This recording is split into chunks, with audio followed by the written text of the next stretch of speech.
So everyone, tumahimik daw lahat because it's now time to record. So good morning, everyone. So for once, we'll have a DS Hangout in the morning instead of the afternoon. That's why Arnold Lau is here with us from Washington, D.C.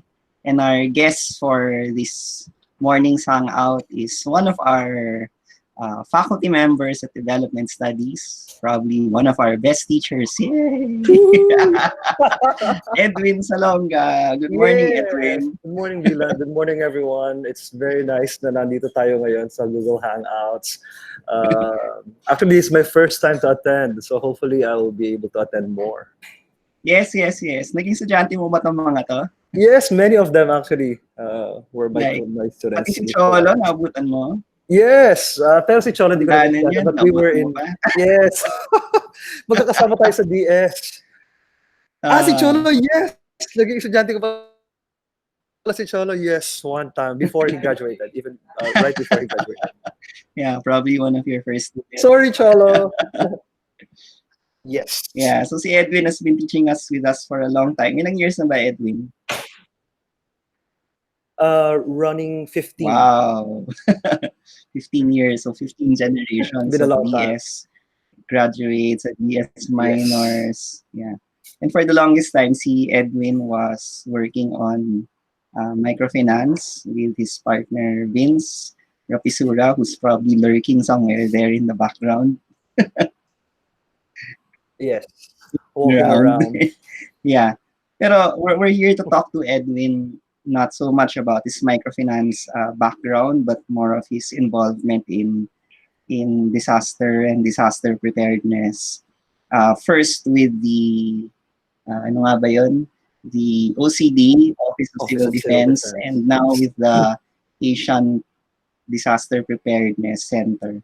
So Edwin, you were with microfinance for a long time, and then but nag-shift ka bigla to disaster OCD?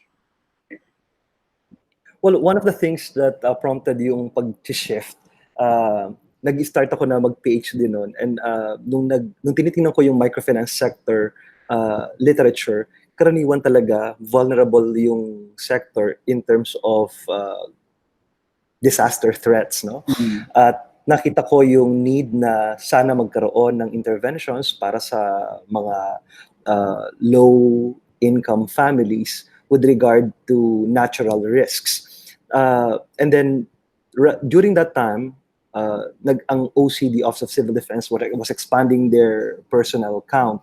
Tapos nagkaroon sila ng bagong unit, and ako yung unang na-invite to sit there. That was in early 2016. The role was to head a specific unit, the Disaster Risk Governance Division, under the plans. So we're more on the prevention and mitigation component of disaster DRRM. And then for 3 years, I stayed with OCD. Tapos nakita ko na yung need to move out of the government service, and then now I'm connected with ADPC, which is an intergovernmental organization that's really focused on disaster preparedness. Our headquarters is in Bangkok, Thailand, pero I'm heading the operations here in the Philippines as the country manager and country representative of ADPC. Na-intriga ako doon. Why do you say you needed to move out? You felt you needed to move out of government.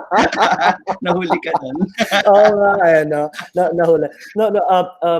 Actually, when I was really young, right after college, I actually worked for the government for 3 years as well. Tapos I said na I needed some space to grow, kaya ako lumabas and join the private sector. And then after almost 2 decades in the private sector, doon ako bumalik sa public sector. Kaya lang, I think ang isa sa mga realities ng working in the public sector is that we are constrained with a lot of processes and procedures that you don't see in the private sector. So medyo may bureaucratic red tape talaga in terms of processes, and I felt I was a bit constrained in terms of working with the government during that time. So baka mas magkaroon ng leeway if I we still do the same thing, pero in a different organization. Kaya ayun, I ventured Uh, into an international organization. and did you find that leeway in ADPC? Yes, in fact, ADPC kasi, when I moved to ADPC last year, actually, it's an NGO during that time. Mm. So, yung mga rules namin is a bit different compared to local organizations. So, we're sort of similar to UNDP. And then, in December of 2019, we transformed to an intergovernmental organization, and that the Philippines was one of the member countries na ngayon bumuo sa ADPC. In terms of the role that I did in OCD, medyo similar kasi disaster preparedness naman yung ginagawa ngayon dun sa OCD, disaster prevention and mitigation. So we're not really concerned much about response. But when I was with OCD, we supplemented the human resource capacity of the National Disaster Risk Reduction Center and Council. And then typically what we do is to provide manpower dun sa kanilang EOC or Emergency Operations Center, which is also found inside Camp Aguinaldo. Yeah, so in ADPC, the bureaucracy is less. Doesn't international development work also have its own share of bureaucratic headaches? Yes, it has. In fact, ngayon, iba yung, sabi ko nga yung stress magkakaiba lang eh, ibang levels. Oh, Like for example, when I was with OCD, ang talagang amongst friends, this I would say, ang isang so we can malaking post hamon this. sa amin nun is how you is how you align kung ano yung mga pronouncements ng government leaders with Hmm, what's written in the policy. Pero as okay. government technical persons, syempre we abide by the policy that's written compared to what is verbally said. Kasi at the end of Yeah. the day, yun naman ang masusunod kung ano yung written policy. And at the moment with ADPC, because the Philippines is one of the member countries, syempre may sensitivities with regard to political inclinations and how we deal ourselves in public and how we relate with government with regard to development interventions. So meron din Yeah. talagang mga Meron pa rin. stress points. Okay. Meron pa rin. Yeah. Let's talk a bit about OCD. Parang kahit saan yata tayo lumipat nila. Yeah, Meron yeah, ganun. yeah. Let's talk about OCD a bit more because it's also the agency of the moment with the recent directive that donations have to be centralized to OCD. What's your take on that, having been there in that particular Yes. bureaucracy?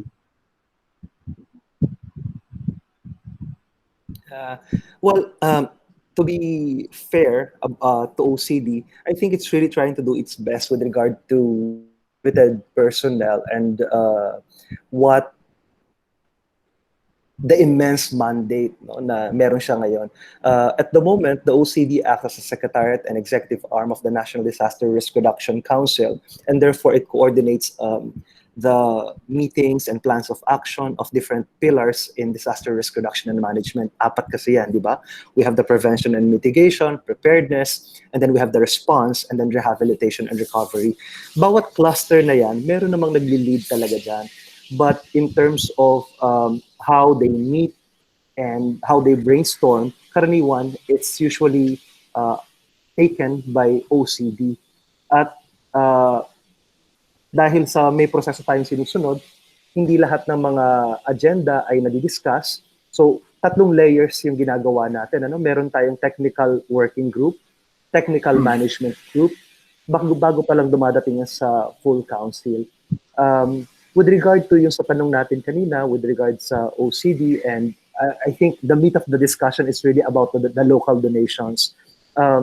Nakalagay naman sa AO na ang OCD will only take care of donations that's intended for the national government, and it's aligned with the vision of redistribution, no? Yung para mas maging strategic at rationalized yung distribution ng mga local donations. But it does not preclude other agencies of the government, bureaus, SUCs, public hospitals to receive donations coming from the public. So pwede pa rin. People can still make direct donations, say for Pwede pa example, rin. to each lung center. They still can do that. In fact, I was reading through yung mga pronouncements ng ni Yusek Halad. Talagang sinusundan ko to because Yusek Halad is still the executive director of NDRRMC as well as the administrator for the Office of Civil Defense. And he categorically said na he will abide by what is written in the AO. And in the AO explicitly said that OCD will only be the one to take the lead in terms of local donations kapag yan ay papunta sa DOH and the national government. Pero yung sa ibang agencies, ang kailangan lang gawin is to report to OCD kung ano yung mga natanggap nila, and then weekly they will be providing a report to the president on the donations received and how these were distributed locally. Ano yan? Usually mga intergovernmental transfers. Donations from other governments or UN agencies. Ano? Kasi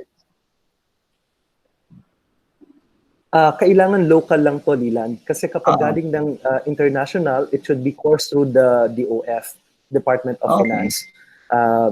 Department of Finance, Department of Foreign Affairs, yan ang mga nagtitake ng lead yan. When I was with OCD, in fact, I was heading the unit on international relations at may mga gusto na mag-donate to the Philippines, hindi naman OCD ang nagtitake care niyan. Even if the donations will go to OCD, pero recipient na lang ang OCD at the end of the day. Kailangan dumaan mo na yan ng DFA kasi may mga diplomatic ties tayo na tinitingnan at dapat na consolidate yan at that level. Yeah, one of the... So international, DFA. Okay. Yeah. One of local the... lang ang OCD. Local lang. Like who usually donates to DOH and national government? Just to give us some sense of... In fact, dati may mga... Well, private individuals and institutions, foundations typically would donate to DOH and to the national government. Yan yung mga lagi natin tinitingnan. Pero again, let me just point out na the choice is still upon these institutions whether to give to OCD or to give directly to their institution of choice, such as, for example, if they want to provide donations specifically to SUCs or public hospitals, pwede pa rin naman nilang gawin yun. Yeah. You mentioned in one of our chats that OCD is in charge of logistics for NDRRMC. What does that mean? Yes. So ganito kasi yan, with regard to disaster, what does it mean? Yeah. So with regard to the disaster response, ngayon nasa response phase tayo kasi this is really a crisis right now. So meron tayong binubuo na response cluster in NDRRMC. Comprised ito ng different organizations. In fact, almost all organizations, if not all organizations under the NDRRMC are part of the response cluster one way or another.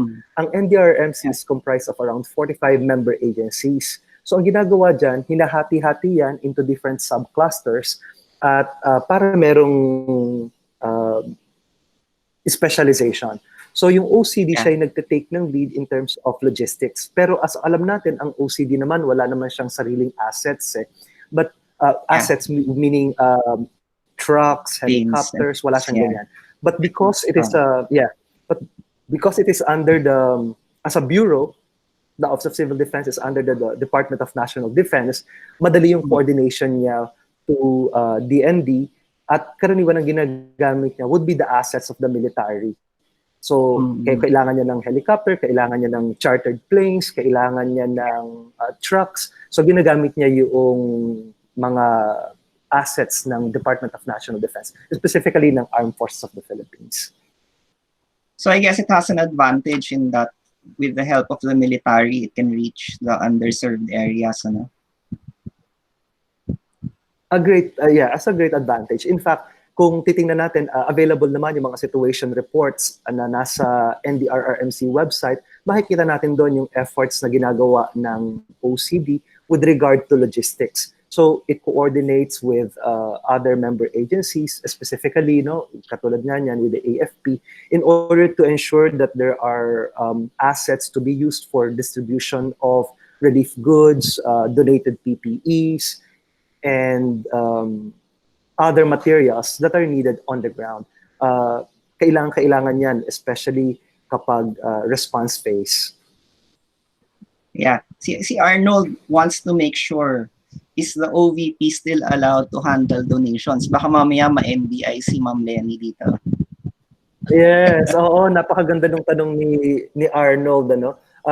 In fact, nung nag-uusap tayo, Lilan, I actually researched about this, no, kung talaga bang allowed. At nakita ko naman na categorically, yun nga, sinabi ni Yusek Halad that yes, other organizations can actually still get donations and course through. In fact, if makikita nyo yung pronouncement also, even by the President verbally, sinabi niya na what VP Lenny was doing, at least during the time that he pronounced it about a couple of days ago, is good and right. In fact, yung PACC commissioner that suggested for the NBI to investigate VP Lenny, allegedly because VP Lenny was competing with the national government's efforts for donations, ay tinanggal sa pwesto ni President Duterte. So I think there's consistency right now with what is written in the administrative order and with the pronouncement of the President. As you know, sometimes may pagkakaiba yung dalawa na yan, but at least this time, there seems to be consistency. So categorically, we can say that OVP is still allowed to handle donations. Okay, so having worked for OCD for 3 years, parang may reassurance naman na this is a good move to centralize donations to the national government and DOH to OCD. For the 3 years that I was with OCD has my trust and confidence, to be honest. In fact, if I were to be asked as well, kung meron akong trust kay Yusek Halad, I would say yes, 100%. During that time, I was working closely with Yusek Halad, and there were a lot of times and several anecdotes na masasabi ko ngayon, na ang taas talaga yung respeto ko in terms of the ethics and professionalism ni Yusek Halad. Let me just point out a couple. Maybe this will not affect your belief with OCD, but I think this is also good na marinig na meron palang mga ganito. An example would be Christmas parties of government offices. Karaniwan, sometimes it can be lavish. In fact, in OCD, it's never been lavish. Pero kung minsan may mga proposal pa rin that kung pwede ba, can the organization hold its Christmas party in a hotel na ginagawa naman ng maraming mga agencies. Pero Yusek Halad would always say that it's excessive because if we are to spend thousands of pesos per person for a party, it is disrespectful for the people on the ground na ang binibigay lang natin ay around 500 pesos per family kapag may nasasalanta sila ng disasters. So that's one good anecdote that I can say. So talagang tinitingnan niya in terms of the rationalization of how the OCD uses its funds. And in fact, Yusek Halad is really hardworking. Ako, for example, when I was with OCD, karaniwan gusto ko talaga lumabas na ng 5 p.m. kasi I teach in Ateneo 6 p.m. But in days na hindi ako nagtuturo sa Ateneo, sometimes I spend overtime sa OCD, and in my capacity during that time, wala nang pay kapag sa position ko, wala nang extra payment kapag walang overtime pay. Pero sometimes we spend until 9 p.m., 10 p.m. In the office. But at 8 a.m. the following day, we're all there, including Yusek Halad. So in terms of the professionalism of the organization, talaga mataas. Is he ex-military? Yes. Yusek Halad was a former general in the army. He was based in Davao before he retired, and that's where he met the president. Okay. We have 2 more questions here. One from Claire. Good? I don't know if Claire wants to speak. She's asking about the requirement to submit documents, donations to state hospitals. Parang administrative burden daw siya. Is this an absolute requirement? Okay.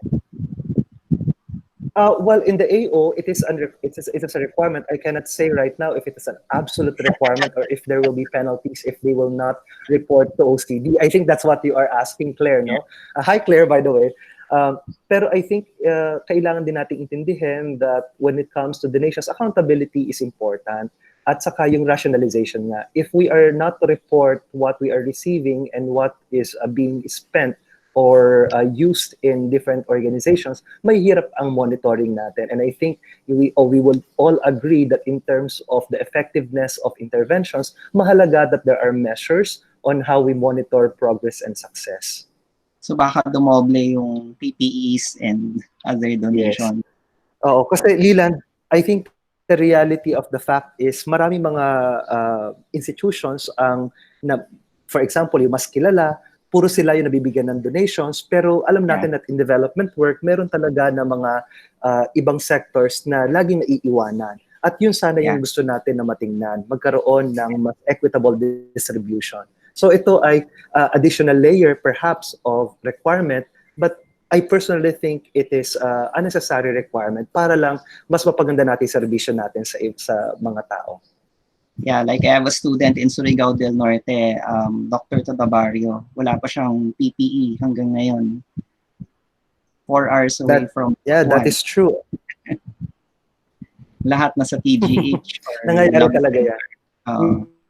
Yes. Yes. And we're not saying naman that, for example, PGH doesn't need the PPEs that it's getting. It's just that marami pa ring ibang organizations that actually need them as badly or even more. Yeah. Si Mr. Alonso is asking, does the OCD encounter any obstacles when responding to areas in Visayas and Mindanao? Yung mga harder to reach. Okay, so that's a very good question. Harder to reach areas. That's what's good with what we have right now, because OCD, it has aside from the assets that it has access to, it has regional offices. So ibig sabihin, dun sa mga areas ng Visayas and Mindanao, may presence ang OCD dyan. At saka dahil yung mga assets naman ng AFP ay meron tayong mga regional and provincial na assets na mas magagamit natin yan in terms of the distribution of the assets. So kailangan talaga lang dito ay mas maganda yung information management system natin. Si Cholo yata may tanong. Cholo, salita ka na. Kanina nakapagsalita ka naman eh. Cholo, please. Rinig ba? Rinig, sir? Yeah. Okay. Usually kasi may issues yung laptop. Anyway, yeah, we can hear you. Kung tama yung pagkakalala ko, sir, there was a prepared project back in 2011 or 2012 that was initiated by the NDRRMC. Wala akong makitang parang articles on it na what happened after that. Baka lang may experience kayo on that, sir, about yung pandemic preparedness natin. Okay. So, Cholo, salamat sa tanong, no? Unfortunately, when I joined OCD in 2016, hindi ko nadaanan ang isang preparedness plan for a pandemic. I think we are all grappling with the situation right now, not only the Philippines, but I think all over the world. This is something new. In fact, even with ADPC, this is something that we are, to be honest, not so prepared. Kaya lahat tayo nangangapa kung ano yung ginagawa natin ngayon. In terms of a preparedness plan for a pandemic, wala akong nakita nito. Before, in OCD, before I left in 2018, I headed a team that organized a conference on CBRNE. Ito yung chemical, biological, radiological, nuclear, explosives conference. Ang mga nag-take ng lead dyan, aside from the Philippines, would be Canada and the USA. And nakita namin that in terms of action plan, if ever there's something big to happen, yung Philippines, wala pa tayo talaga na nakasulat in terms of CBRNE. So nasabi ko lang yun because because biological, medyo kahawig siya ngayon na nangyayari sa atin sa COVID-19. In terms of the bureaus in the Philippines to handle such a case, pati yung organizations natin ay hindi pa masyadong organized. So during that time, 4 yung organizations in the Philippines na pwedeng mag-take ng lead kung sakasakaling may ganong eventuality. DOH, Bureau of Fire, PNP, and AFP if I'm not mistaken. Kasama din doon ang UP Manila.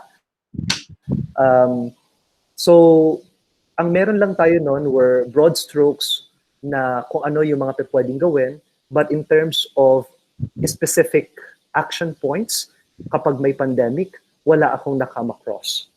Yeah, so we were caught flat-footed, no, by this pandemic. Kasi we have so many Yes, and I think what and we had the eruption. In fact, Leland, yan yung pinag-uusapan namin at the regional level naman, ano, na while we are so focused with the COVID-19 pandemic, but we also need to realize that the more recurring natural threats will already start coming. I mean, not only in the Philippines, but also in other countries in Asia. So, for example, typhoons, earthquakes. So, nagko-compound ito nung ating difficulty right now. Yeah. Well, we have 2 last questions on OCD before we move to ADPC. Si Claire, you wanna ask your question, and then si Gadi. Sige, can you hear me? Yes. Yay. Okay. Hi. Yes, we can. Hi, Claire. Question lang, because I got this from other government circles, and also my brother is an LCE. So he was telling me na when all of this happened, the ICS incident command something. Yes, incident command system. Ayun. Yeah, incident command system. Sa LGU. And then I heard some people na the government could have activated or referred to the NDRIMC law to make things more efficient. How accurate is that? Now, would it have worked better if the government just referred to the disaster law? Given na walang masyadong specifics on pandemic, but that might have been the same? Thank you. Well, Claire, to be, ito yung perspective ko dyan, ano. Before kasi, kaya tayo nagkaroon ng IATF because I think the thinking of the government is that it's not really that big, kaya DOH yung tumitingin. IATF is the interagency task force headed by the DOH. But what happened after that? Just, I think last week, nag-transform na ito at ang the recommendation is to create national task force already. The national task force will be headed by the ND Secretary and also the chairperson of NDRRMC, Secretary Lorenzana, the DND Secretary. So ano yung thinking ko dito, no? Kasi yung interagency task force dati will now be subsumed under the national task force. So kung hindi pandemic yung pag-uusapan natin, kung pag-uusapan natin ay ibang disasters, talagang may escalation naman tayo eh. So for example, if a disaster happens in one barangay, you let that barangay handle it first. Kung hindi na niya kaya, saka yan pupunta sa municipality or city. Pag hindi na nila kaya, sa provincial. Kapag hindi kaya, sa region. Kapag hindi kaya, sa national. So when this pandemic broke loose, I think ang una natin tiningnan is that baka kayanin muna ng IATF, but when the realization came that the problem is really big, kaya nagkaroon tayo ngayon ng National Task Force. So yung tanong na kung pwede ba na tiningnan natin yung NDRRMC law first, I think it is also in line with the NDRRMC law na may escalation na ginawa. Kaya yung OCD before, prior to last week, mas supportive siya sa DOH dun sa kanyang ginagawa. Dahil as the secretariat, hindi siya pwedeng mag-take ng lead as a bureau of the DND. Ngayon na National Task Force na yung gagalaw, mas magkakaroon ng role ang OCD with regard to this disaster response. Okay, thanks for that, Claire. Gadi, let's ask your question. Hi, Gadi. Probably figuring out his mic. He's asking how much of an impact. Pero I think, how much of an impact? Yeah. To the calamity fund. hamper operations of the OCD? Hampered operation. Well, we all need to understand that the OCD has its own budget in terms of every year kasi kapag I think in terms of the government service, no, ang kailangan nating intindihin din is that in terms of operations, yung gagamitin mo for this year, na-decide na yan last year pa. So, hindi yan masyadong nakaka-apekto. Yung calamity fund at saka ang quick response fund, yan yung mga funds na pwede mong gamitin kapag may disasters. Yung calamity fund naman, syempre, ang gusto natin, sana mas malaki yung calamity fund natin kapag may disaster para mas malaki yung magagamit natin. Ganun din sa quick response fund. Pero ngayon na meron ng special powers ang president, I think we all know that the president has already decided at ito ini-implement na natin, meron nga tayong 200 billion pesos na inala for amelioration of funds. At ito ibibigay sa 18 million poor households in the amount of 5,000 to 8,000 pesos per month for 2 months. Kaya nga kung tatanungin ako dati ng mga kaibigan ko, how long do I think the lockdown will last? Ang sinasabi ko sa kanila, I think it will last for at least 2 months kasi pinakita na doon sa funds na naghanda ang gobyerno ng hanggang 2 buwan. Yeah. So thanks for that, Edwin. I think your discussion gives us a better perspective on the OCD's involvement. Kasi nga dami nag-react doon sa news that things would be centralized to the OCD. Yeah. I think, Leland, maybe I would also like to say this. I think isa rin sa mga, like the elephant in the room, no, is narinig ko kasi ito sa isang kaibigan ko na ang sinasabi ang OCD baka magamit as an agency na gagamitin lang yung mga donations and then i-rebrand saka baka pwede na magamit sa politika. But on April 3, there was a Rappler article interviewing Yusek Halad, and there he was quoted saying that these allegations are false and malicious, and he stands by his principle that politics will not be part of the way OCD operates. In fact, he said there that a certain part of the decisions of part of its interventions. Edwin, medyo nagiging choppy.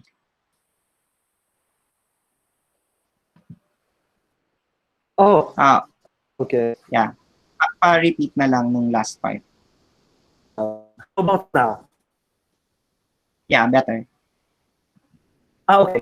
So, yung sa, ayan. So, yung sa, about sa, baka magamit ang OCD as a conduit na sa pamumulitika, there was a Rappler article, no, published on April 3, and in that interview with Yusek Halad categorically said na hindi ito mangyayari, that a certain senator has not been part of any decisions in OCD and will not be part of the decisions to be made by OCD in terms of the distribution of local donations.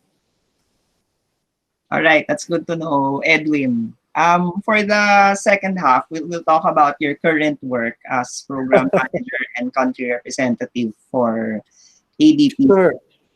So, akala mo takas ka na sa disaster, no? Tapos a bigger one hit us. So yes, exactly.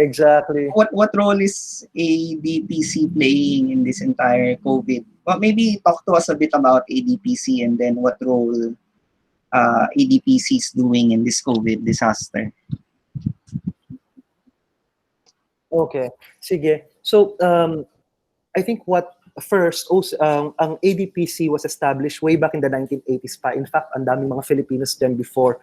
But OCD started out as a capacity building institution. So mas training yung ginagawa niya. Kaya pati yung pangalan makikita natin, Asian Disaster Preparedness Center. And up to now, it is running a lot of training programs in our head office in Bangkok, Thailand.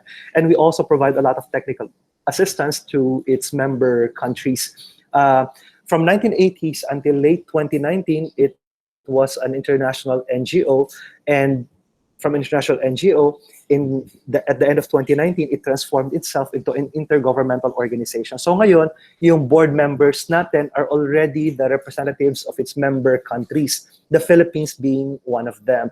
Pero ang focus ng ADPC is still on disaster preparedness, not really on response. And what's happening right now with COVID-19 is really more on the response phase. Kaya nga, pati yung mga funders na meron ng ADPC, we are now rethinking our strategy on how to utilize our funds.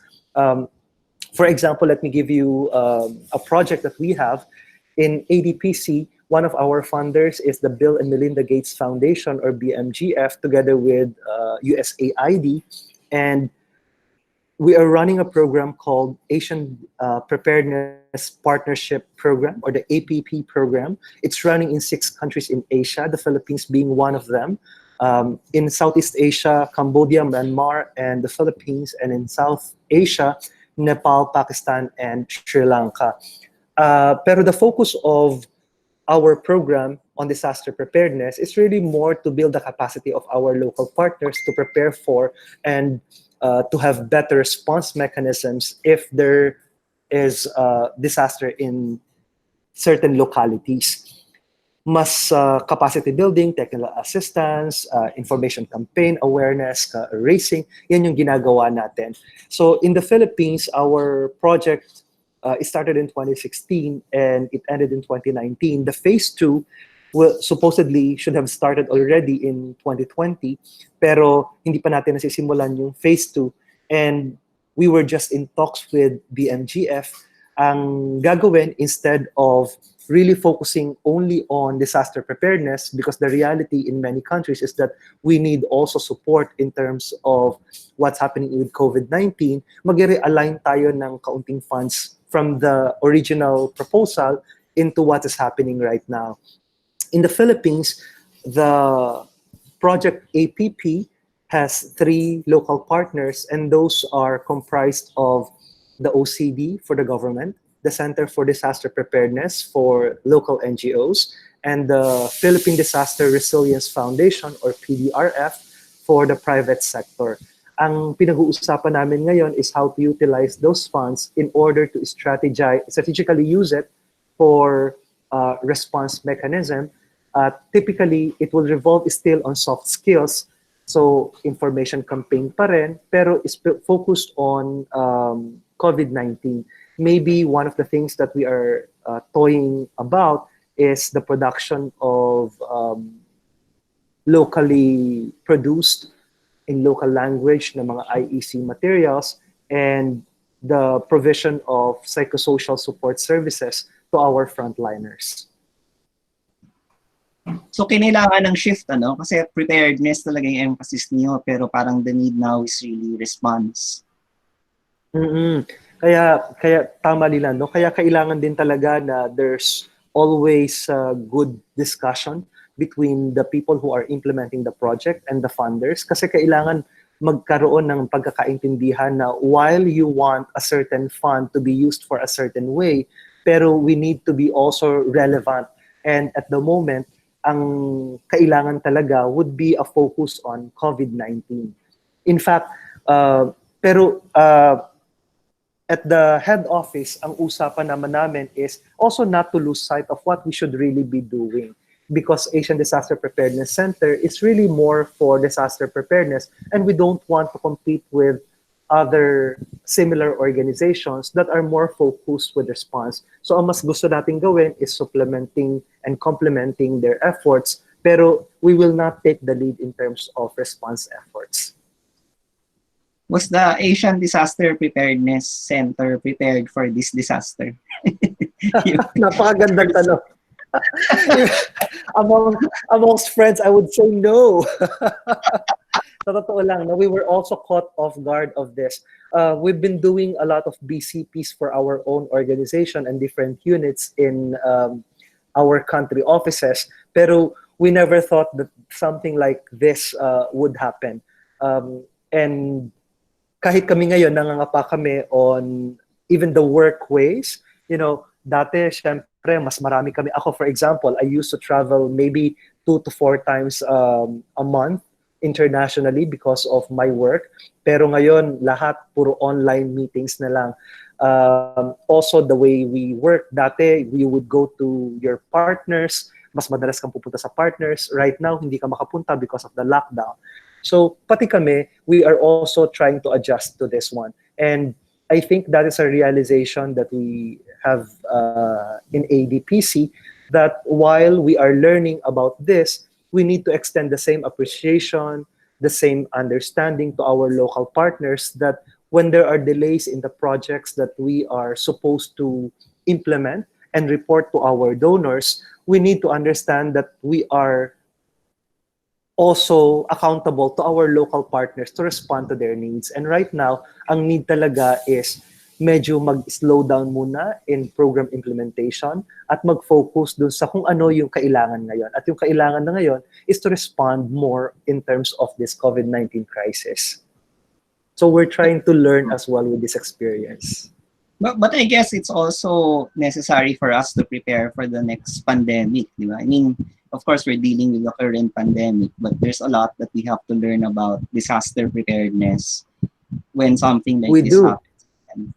Yes. I think, napakalaking eye-opener to all of us that while we are more concerned about the more recurring, more probable things na nangyayari sa atin dahil na-experience na natin, pero we also need to prepare for things that may not likely to happen, but when it happens, this will have a lot of impact, a great impact to our ways of working, to our economy, to our lives. Kaya mas kailangan nating paghandaan. And I think, and this may be a bit more pessimistic, but I think that is the work of disaster managers, is we really need to prepare for eventualities such as this pandemic in the future. This might not be the last. In fact, even for COVID-19, alam natin, I think, ang daming discussion dito, na kahit ma-reach na natin yung threshold natin in terms of peak, pero may pagkakataon pa rin na mag-go up and down yung cases, and we need to prepare for those eventualities as well. Yeah, kasi everybody is busy with disaster response, but maybe nobody's really distilling the lessons to be learned from this particular experience, even this early on. Parang if it were to happen, and what should we do? What's the play? Kumbaga. In fact, Leland, yan naman yung ating problema lagi sa development work, documentation, monitoring, and evaluation. At lalo na sa disaster response. In fact, when I was with OCD, this is also one of the things that we are weak. No, yung may mga technical writers talaga that will write our experiences so that when a disaster strikes again, we are not relearning and reinventing the wheel. Sana meron tayong mga documents na mas na vet ng mga relevant stakeholders na pwede nating paghalawan ng mga susunod nating actions. Hindi yung lagi tayo na parang simula at nagisimula, na parang nagugulat tayo when something happens. Ano nangyari naman na dati? So with regard to COVID-19, that is the hope that development organizations will start thinking about how do we document these stories and make sure that the good practices and even the lessons learned from our mishaps are documented so that we learn from them. Si Kamadis had side comment. She said that she agrees. And sabi niya, knowledge management lacks management. Yeah. Pero kasi kailangan din natin we need to be kind to ourselves as well, no? Kasi katotohanan ng sa disaster managers, kapag magtatapos pa lang yung isang disaster, ay nagpe-prepare ka na sa iba pang mga disasters. At nangyayari na yung mga kasunod na disasters. So with regard to priority of action, ang reality rin natin, the sad reality is that before you can think about documenting what has happened, bas abala ka na ulit sa mga susunod na hakbang for the next disasters that are currently happening or about to happen. So kailangan there's a conscious effort that while you are doing something, you're already documenting them. Pero yan kasi isang discipline that many people on the ground are not yet prepared to do. Kasi isa yung skill and discipline that I think we need to instill in institutions and institutionalize. Yeah, maybe we can have a hangout on that, no? Parang how do we manage a disaster like this in the future? What are the early lessons learned from this COVID-19 episode? Right. Sponsored by ADPC. Yeah, I sponsored by ADPC, Knowledge Management. We can talk about that. Yeah, Yes. Oh, Leland, I think kailangan talaga na merong di- distilling, brewing and distilling of learnings. yeah.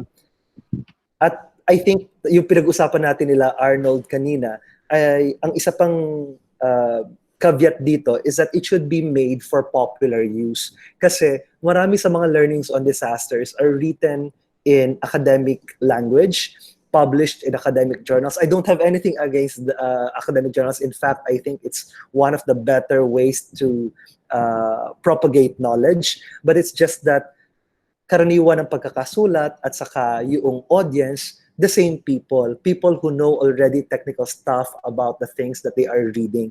But in terms of who will benefit the most from the knowledge generated, I think it's the community and they should be the priority. So in terms of knowledge management, kailangan when we think about how we document our experiences, these are written also in a way that it can be popularized and that it can be understood by the people on the ground who actually need the information the most. Si Cholo has some comments. He's saying that parang may technical deficit rin sa government and people may be handling pandemic preparedness will be also handling different kinds of disaster. Tapos yun na nga, I think Well, people that is, are yeah. really busy with response, so nobody really has the time to sit down. So maybe it has to come Well, initially from outside the government. Ano?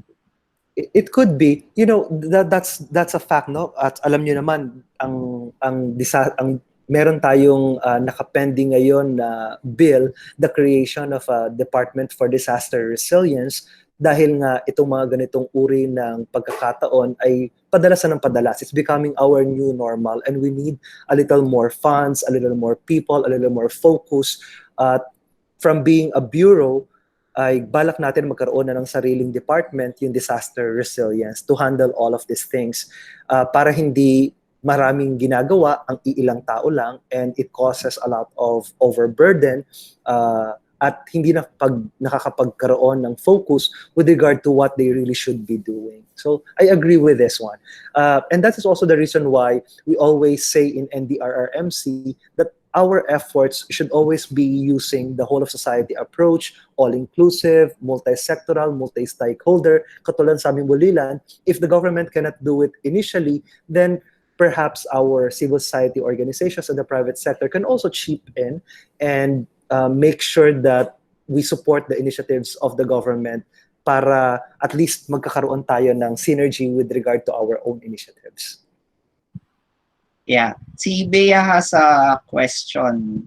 Hi, Bea. I wanna ask it. Bea is one of our recent graduates. Yeah, Miss Velosa. Yes, I do. I just wanted to ask, actually, in an ideal situation, if you would have any insight on which agency or department would be tasked of consolidating all the best practices and everything done by each different department and agency, whether national or local, during a disaster. Oh, okay. That's a very good question. Ano? I think in my mind right now, I think dalawa yung pwede nating tingnan because I think OCD can be the lead agency on this one. Pero in terms of the inputs, I think mas maganda siguro that the ILG takes the lead on this. Kasi with regard to actions by different stakeholders, karaniwan nangyayari ito at the local level. So ibig sabihin yan, nangyayari ito at the barangay, city, municipality, province, at yan ay lahat under the purview of the DILG. Mas may access ang DILG with regard to our LCEs and local DRRM councils. So while they report to OCD, pero they are under the purview of the DILG still. So kung merong ideally isang department lang, I think it should be the DILG. Okay, salamat Edwin, salamat Bea. Edwin, you have a unique perspective, no? Kasi Asian region yung hawak ng intergovernmental organization yun. You told me that you get to conference with your colleagues from the other regions. How are they doing? Well, we're happy na in other countries it's not as difficult. For example, Nepal for the longest time wala silang case. Right now, the last number that I got was they only had 6 at wala silang mortality. For Cambodia and Myanmar, mababa din. Ang medyo mataas lang sa atin would be Pakistan, pero yan yung medyo kasing level natin. Pero lahat ng countries are already on lockdown right now. Medyo mas nauna tayo with regard to lockdown compared to Myanmar and Cambodia, but they already did lockdown as well, so as to prevent the spread of COVID-19 cases in their localities. With regard to development funds, Leland, ang reality natin ngayon is that funds are being funneled to other areas outside of Southeast Asia. Kasi in terms of maybe poverty or human development index, medyo mas maganda naman talaga yung Pilipinas compared to others. So in the 1980s, ang focus ng ADPC was the Philippines, pero ngayon nasa South Asia na yung focus. India, Sri Lanka, Bangladesh, yan ang focus natin ngayon. At nakakatuwa na nakakalungkot dahil syempre kahit pa paano, kailangan din natin ng pondo in the Philippines in terms of our development work. But nakakatuwa because these funds are being channeled to countries where it's really needed. And sa tingin ko naman, compared to other countries in Asia, medyo mas kaya natin na tumayo sa sarili nating paa. In fact, that is also the pronouncement of the President at nasa batas din natin yan na we will try to do our best first to use our own resources in terms of dealing with our own concerns before we ask for financial assistance from international funding agencies. At sa Asia pa lang yan, but of course, mas malaki ang pangangailangan in Africa. Yeah, I can only imagine, no, in South Asia, parang higher poverty rates, greater urban density. So it must be a nightmare for them.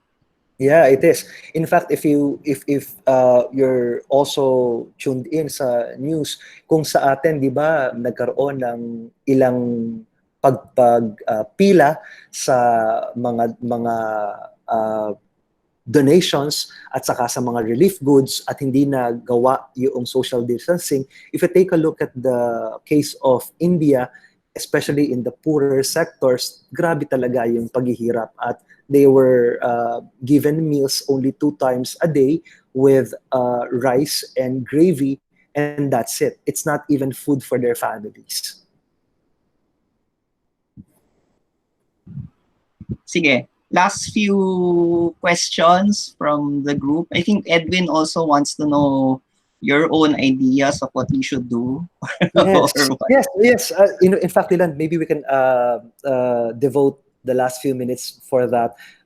Given that I have worked with OCD, if you have anything that you would like to bring to OCD, baka pwede kong madala sa mga kaibigan natin doon. And also, if you have some suggestions on how my organization, ADPC, could help out in the Philippines, especially in supporting government initiatives, please feel free to suggest. Tinatanong ni John Paul, batch 2003, mag-epidemiologist ka raw. When do you think things start to normalize? Or at least, what's the projection of your org? I think marami kasing mga factors to, no? The national economy, health, and the local factors, economic, behavioral. Yan yung mga tatlong factors na tinitingnan natin. To be honest, I think we're in this for the long haul. At the minimum, I think makikita natin na it will start to a bit stabilize baka around June pa. That is again my own personal opinion, not of ADPC and not very scientific as well. Lahat naman tayo nanguhula. We're just guessing. I had a question on Twitter if epidemiological models are any better than econometric models. Oh, baka Lilan, baka mas kayo ni Arnold yung makasagot niyan. I leave that up to you. Yeah, I was saying on Twitter that I don't believe in econometric models. So, See? Right. models. Gagalit niyan si Arnold. Yan na yan. Namumula na si No Arnold. comment. Ano?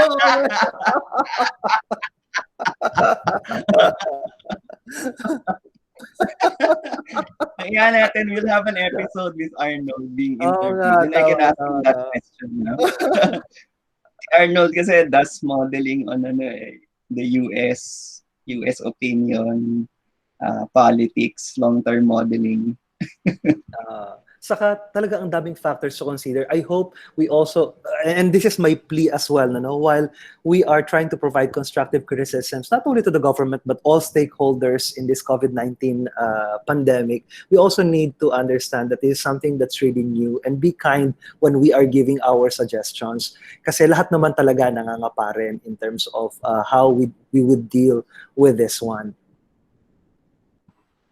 Yeah, there were criticisms of politicians about the bureaucracy recently, no? Tapos, part of me understands the criticism, but yet on the other hand, it's difficult to be a bureaucrat. Say, for example, in DSWD or OCD, kasi if you make a wrong move, baka habulin ka ng COA 2 years down the line. Exactly. No, in fact, Leland, just as a quick anecdote on that, one of the things as well na natatakot ako dati sa OCD before is that I was part of the Bids and Awards Committee, and that means I was signing then contracts bidded at mahirap yun, when you're talking about 50 million peso contracts, kasi nakalagay sa batas natin na kahit na wala ka na sa serbisyo, kapag napatunayan na may anomalya in terms of those contracts, pwede ka pa talagang habulin.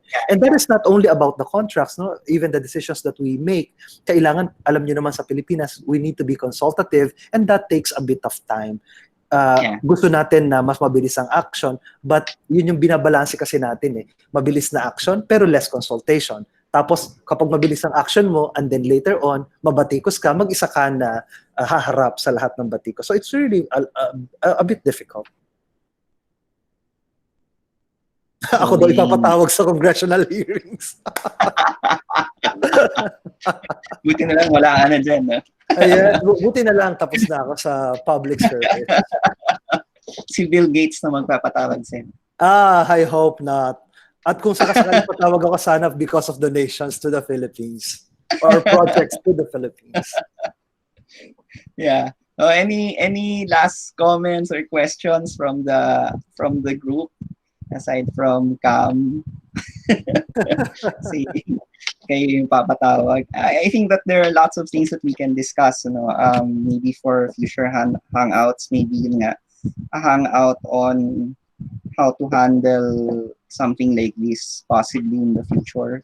Maybe that would be an interesting discussion. A discussion maybe on the bureaucracy, parang the difficulties or the challenges of being part of the bureaucracy. But at the same time, I mean, not all bureaucrats are the same. Some people are more creative than others in the way that they think. Yeah. And possibly in the short-term future, there's a group that's led by Claire's children on the budget. Parang binubusisi nila yung 275 billion or 2.7 trillion peso budget. Maybe we can look at that in a future hangout. Saka we also know, Leland, naman at any given government action, talaga naman na yung mga policies natin, marami dyan talaga ang gaganda. It's really in the implementation na nagkakatalo. Whether in the distribution of relief goods, the rationalization of donations, yung pagbibigay ng ayuda sa mga displaced workers, lagi yan nasa implementation ang nagkakatalo. Maybe we can end on that note. Everyone, let's thank Edwin for sharing his time with us. Kahit na work from home yan, busy pa rin yan. Si Edwin probably even more busy now Yes. with But it's COVID-19. always a pleasure talking to you, Leland, and to the rest of the DS family. Talagang nakakatuwa na meron tayong ganitong DS Hangouts. Parang meron tayong mini reunion sa Yes. studies. Exactly. Leland, baka ang next na topic mo naman is how do you keep your sanity amid this? Oh, yeah. DS Hangouts help. Yes. Oh, and by the way, sa pang Hangout, you tell Vince that we'll talk about his paper on small and medium-scale enterprises. Oh, yes. He was just interviewed this morning about that. So, yes, I will relay the message. All right. Thank you, Edwin. Maraming salamat, Leland. And be safe, everyone. Be well. And then take this time to reflect, especially that the Holy Week is already here. Bye. Thank you very much. Bye-bye.